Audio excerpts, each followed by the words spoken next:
ठीक है सर। साहब, हमको इंसाफ चाहिए।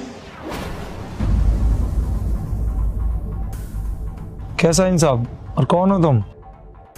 देख क्या रही हो तुम? अब इनको तुम बताओगे या हम बताएं? सुरभि, जानती हो क्या तुम इसे? नहीं नहीं सर, मैं नहीं जानती इसको। पता नहीं कौन है और क्यों जानूंगी मैं ऐसे इंसान को। सर हम लोग मीटिंग के लिए लेट हो रहे हैं, हम चलते हैं। वाह, अब तो हमको ही पहचानने से इनकार कर रही हो। अरे भूल गई तुम? अरे हम तुम्हारे पति हैं।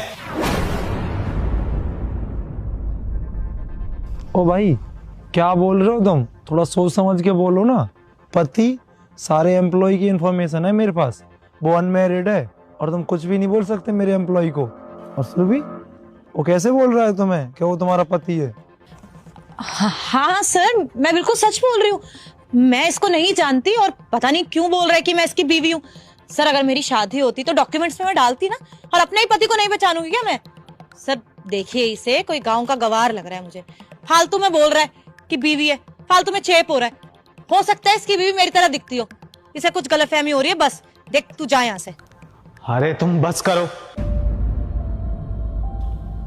तुम्हारे चक्कर में हमको क्या क्या नहीं सुनना पड़ रहा है। तुम तो गांव छोड़ के आ गई हो, और गांव छोड़ने के बाद लोगों के जो ताने हैं ना, वो हमको सुनने पड़ रहे हैं।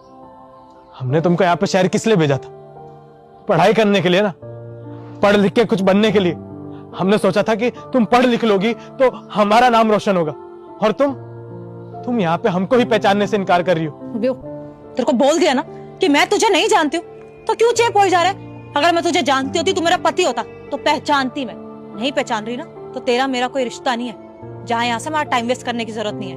1 मिनट चेतना, देखिए, हो सकता है कि आपकी बीवी इनकी तरह दिखती हो, पर ये आपकी बीवी नहीं है। अगर ये आपकी बीवी होती तो आपको पहचानती ना। अरे साहब, हमको पता है ना, ये हमको पहचानने से क्यों मना कर रही है? क्योंकि मतलब जो निकल गया इनका। मतलब? कैसा मतलब?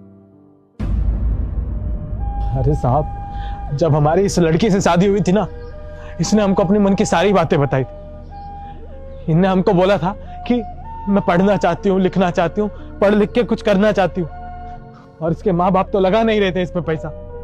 तो इसने हमको बोला कि देखो, अब हम तुम्हारे घर की लक्ष्मी, हम तुम्हारे लिए कुछ करना चाहते हैं, पढ़ लिख के तुम्हारा नाम रोशन करना चाहते हैं। तो हमने भी सोचा कि अच्छा है कि हमारी पत्नी पढ़ेगी लिखेगी, कुछ नाम कमाएगी।